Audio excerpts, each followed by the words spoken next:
Hey guys, Jim Edwards here, and welcome back to the Sales Copywriting and Content Marketing Hacks podcast with Jim Edwards and Stu Smith. And today we are talking about how to work sales copy into your content pieces without being obnoxious. Stu said without being a pain in the ass, but I said, you know what? We need to trim it down because I think we have some homeschoolers that listen to this, and we need to tune up Stu's potty mouth there. I have to talk to him about it all the time. You've anyway, been bad influence. Who, me? Yes. You wouldn't be the first person I influenced badly. So what we're talking about is basically a lot of people think of content and sales copy as completely different. And one of the things that I talk about in my Copywriting Secrets book is the fact that there really is no difference between copywriting and content. It's all in the eye of the beholder. Because back in the day, Stu, maybe you did, maybe you didn't, but back before the internet, did you ever send off for more information about something and received in the mail what was equivalent of a 5-10 page sales letter? Yes. Did you ever do that? And did you ever read one of those and buy something as a result? Trying to think. I might have. Did you ever buy a bottom line report or, the bottom line yearbook or any of those things? I can't recall. Okay. Well, it's been so long. I don't remember what happened last week. But okay. So the point though is that if somebody's interested in something, what might feel to one person like a sales pitch, to another person is a free report. It is a brochure. It is information that they're very interested in reading, consuming, watching, or otherwise taking in because it's on a topic that they're interested in.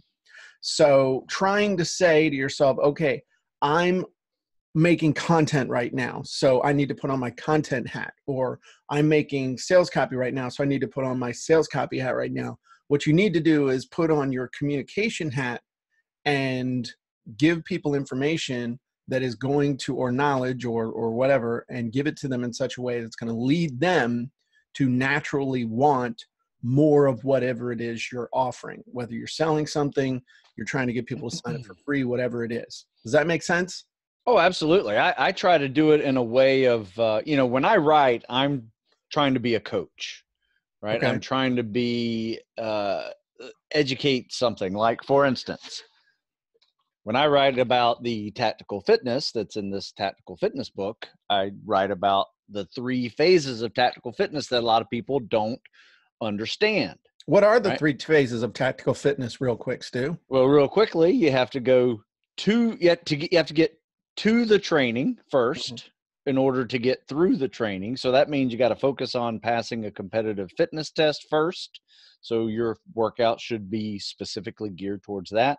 And then whatever your program that you're trying to get into entails, you have to prepare for those standards and events that are coming in your future. Might be running, might be swimming, might be rucking, might be, lifting, heavy equipment, stuff like that. And then you have active duty fitness, which a lot of people get the 3 phases confused and either are stuck at phase 1 forever, or thinking because they're phase 1, they can go immediately to phase 3. They skip phase 2 and they never make it to phase 3. So anyway, there's a whole lot of things there. And what I just did there, by the way, by doing this, and Jim just did it too, was we just did what's called a cameo. Yep.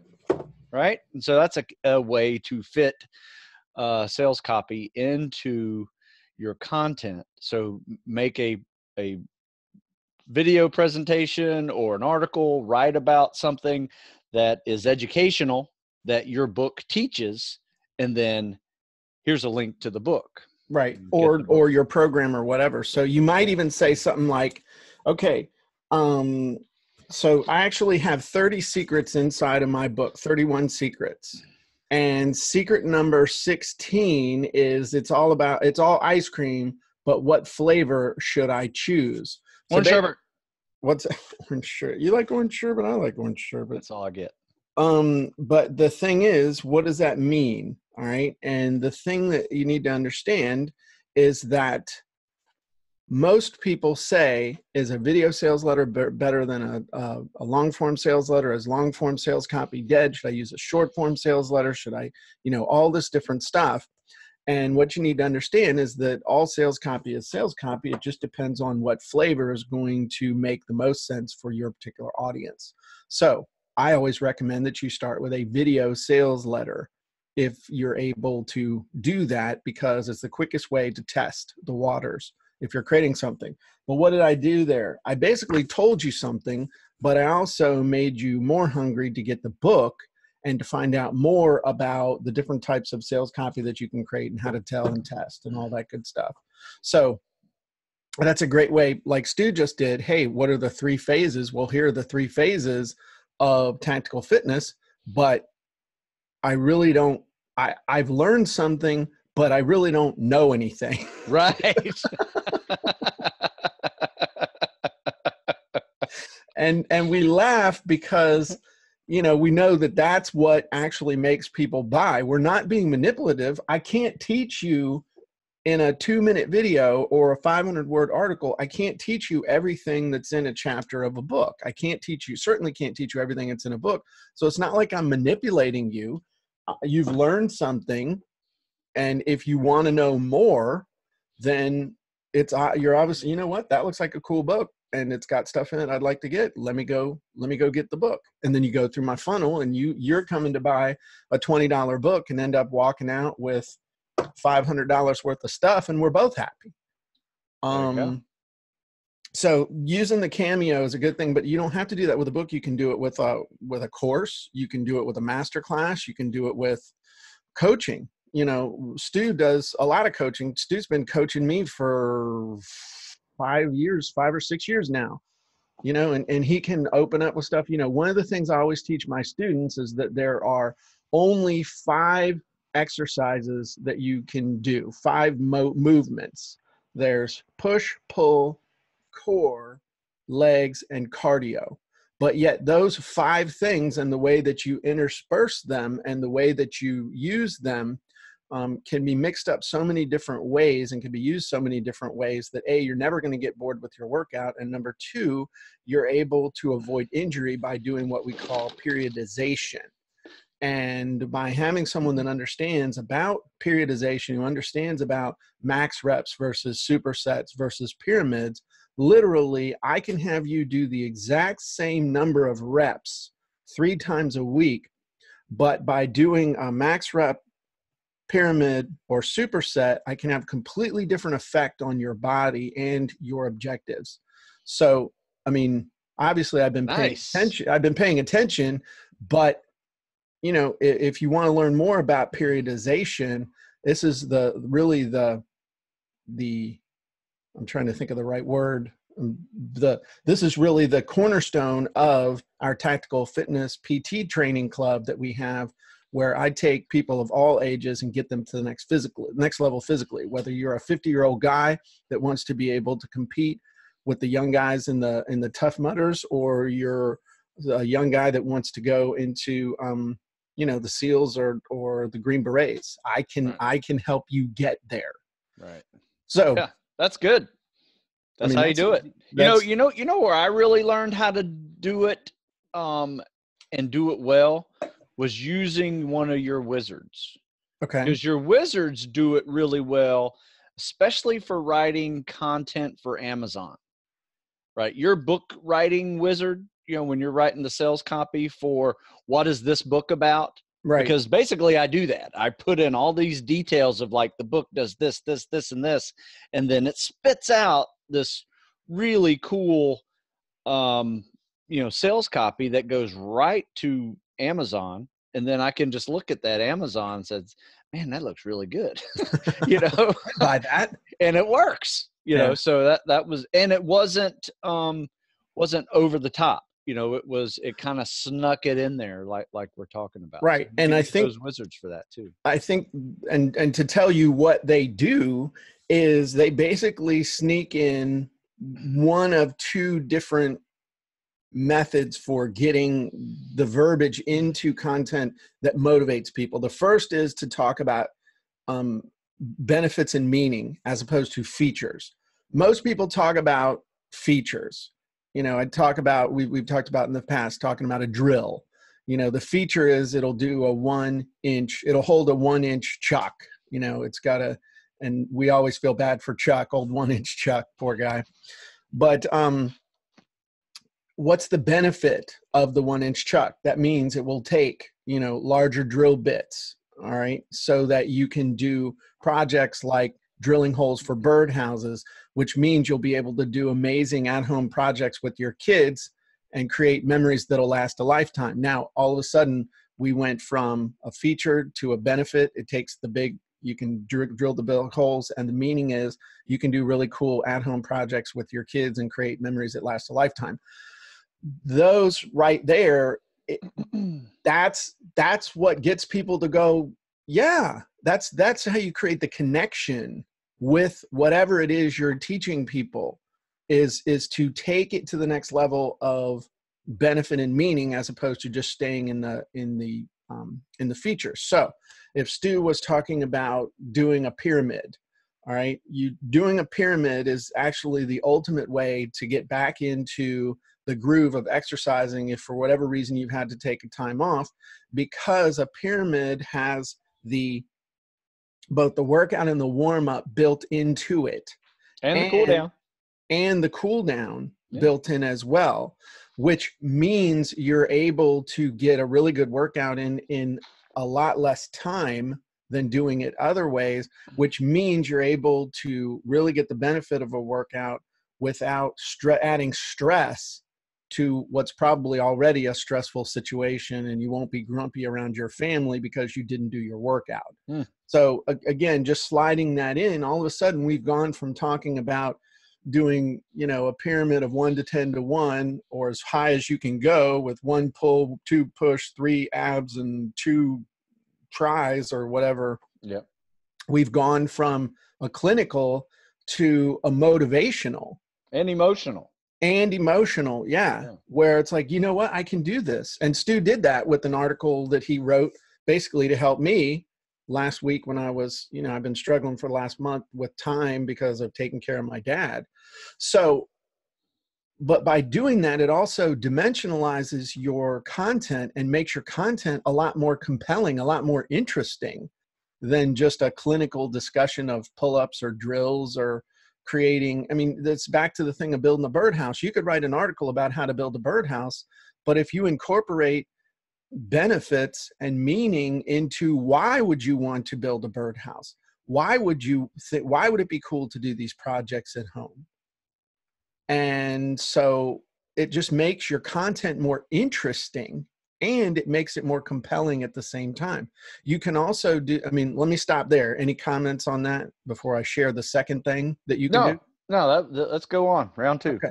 One thing that you can also do with your content is to add hooks into your content with something like, if you want blank, then here's the key to being able to do that. So let's use the building a birdhouse example, okay? If you want to create a memory that'll last a lifetime with your kids, then consider creating this easy to make birdhouse in just an afternoon this Saturday. You're able to use 1-inch chuck and you're able to create the thing. But all of a sudden we've started the article with a hook that is an emotional hook. If you want a cool project for an afternoon with your son or daughter that will create a memory that will last a lifetime, then consider this afternoon birdhouse project. And then you're selling them on why they should create a freaking birdhouse. And then you give them the step-by-step stuff with links to go buy your drill or links to go buy your kit that will come. Everything's pre-cut. And all you have to do is just hammer the thing together and keep little Timmy's fingers out of the way of the damn hammer. But what did I do? I've taken content about how to create a birdhouse and turned it into something amazing just by adding, if you want, benefit hook at the beginning. Does that make sense? Oh, yeah.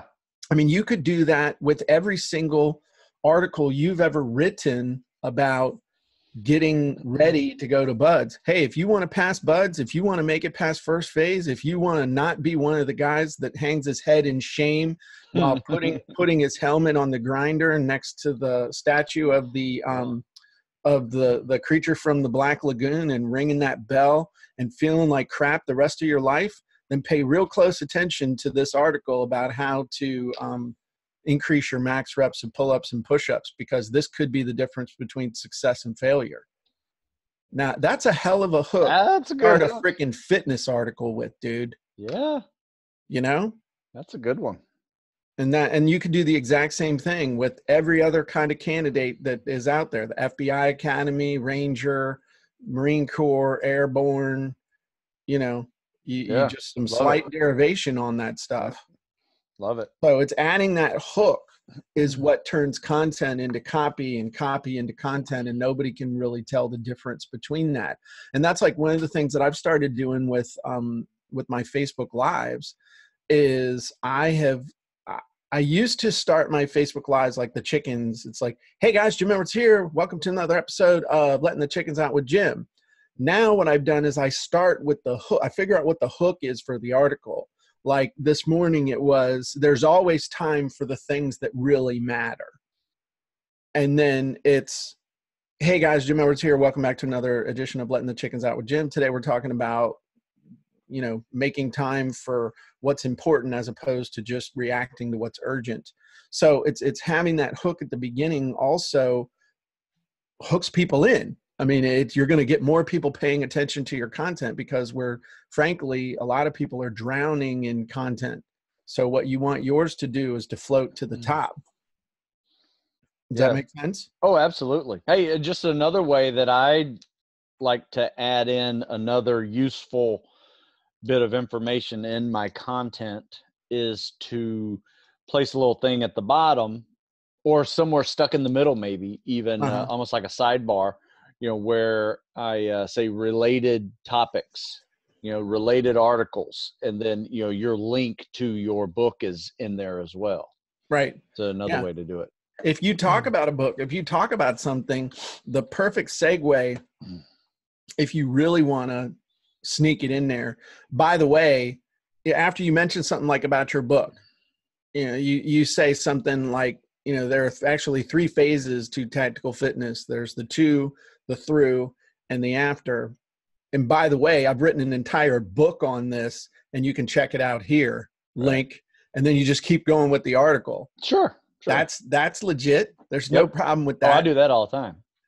Another thing that you can do also is if it's a blog post where you say, where it says my book, just have a hyperlink from those words, my book, over to your book. Yep. Make sure it pops a new window. I think it works better if it pops a new window because I like that too. The article. Yeah.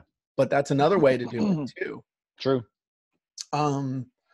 Okay. So the other thing is there's specific things that you can teach that lend themselves better to what we're talking about here is, and this isn't hard and fast. Okay. But if we're talking about content that leads to sales copy or content that leads to a sale or content that leads to a desire to want to know more about whatever it is that you're selling related to the topic of the content, is that if you teach people what to do and then sell, I mean, this is the classic, man. Teach them what to do and then sell them how to do it. Ah, there you go. So, for example, write a whole article about what you should do on a weekend, you know, projects you can do on a weekend with your kid to create memories that last a lifetime. So, you know, three cool weekend projects you can do with your kid to create memories that last a lifetime. Project number 1, make a birdhouse. A birdhouse is awesome because it's something you can do. You can get it done in an afternoon. It's a lot of fun. It's something you can hang up outside your window, and every day as both of you grow older, you can see that. And every time you see that birdhouse, you'll remember that awesome thing you did together. And if you'd like a done for you kit, that will help you get it done in a weekend without little Timmy losing a finger, then click here for the, build a birdhouse at home thing. I mean, that's classic. What like to that do, one. and then it leads to the how to do it or the done for you type thing. That's a good one. I can do that with like build a pull-up bar in your backyard. Hell yeah. Oh yeah. What are you going to sell them 4x4s and stuff, or what are you going to do? Just the kit. Just a kit on how to make sell them a freaking 2 4x4s and a freaking pipe. It's the Stu Smith. This is how you make it. This is how you make a pull-up bar. Make it so the bar doesn't spin. Yeah, it's called drilling. It's called drilling a screw into the thing. But not everybody knows that. I hear you. I think you might. I'm joking. No, but let's think about this for a second. If you showed somebody with a 3 different ways to get a pull-up bar in your backyard without having to call Miss Utility or whatever, right? What could you sell them once they had the pull-up bar? You could. That you got a pull-up bar, do you want to double your pull-ups? Check out my app. Yeah. Check out my book. Check out this. All of a sudden, now that you got the pull-up bar, I mean, I'm being 100% serious. No. Yeah, I agree. How to build a pull-up bar. Probably nobody's going to buy how to do that, but someone who has a pull-up bar is going to want to buy stuff to help them be able to do more pull-ups. Hey, you got a haircut, didn't you? No, I just combed it. Oh, okay. Good job. Thank you. But like me, I knew that if I put in the pull-up bar, when I put in my first pull-up bar, I could barely do 1 pull-up.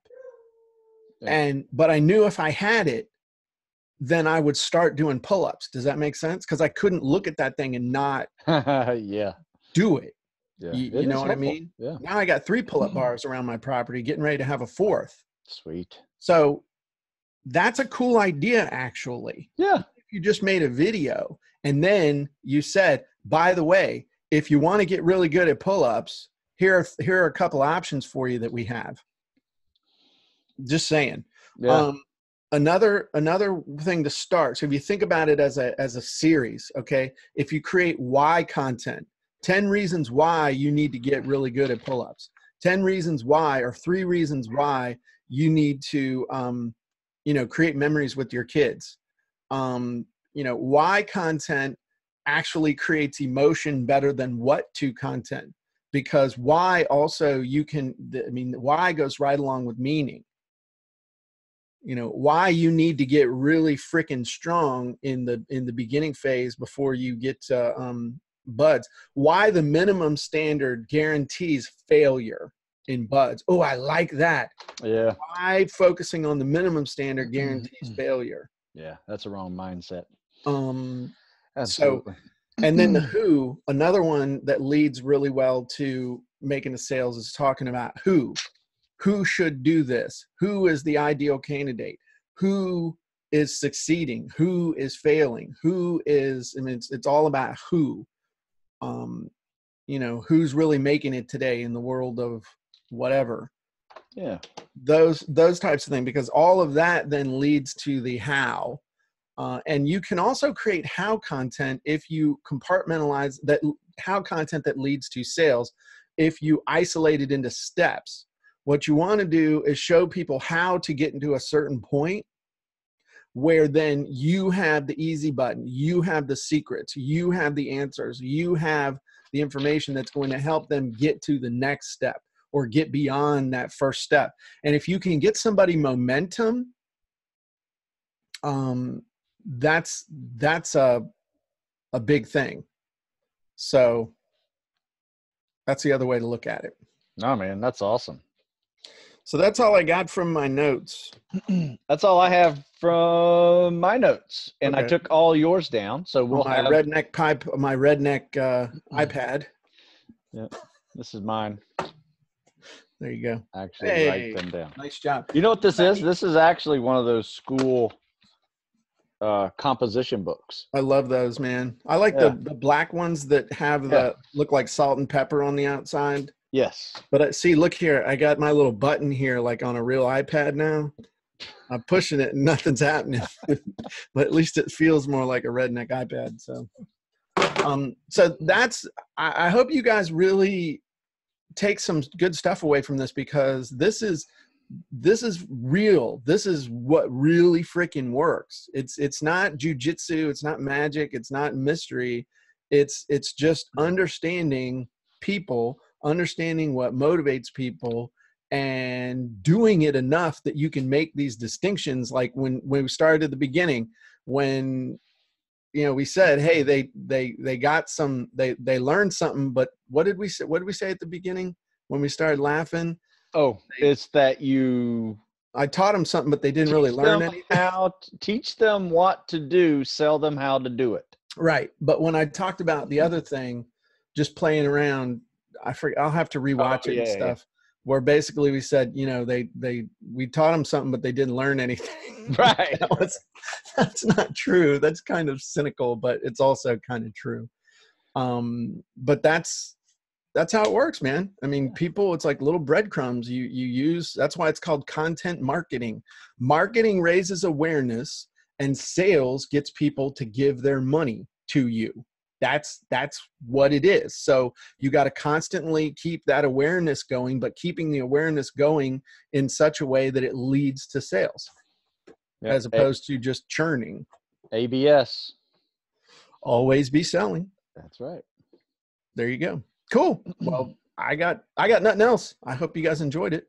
Great job, Stu. Thank you, sir.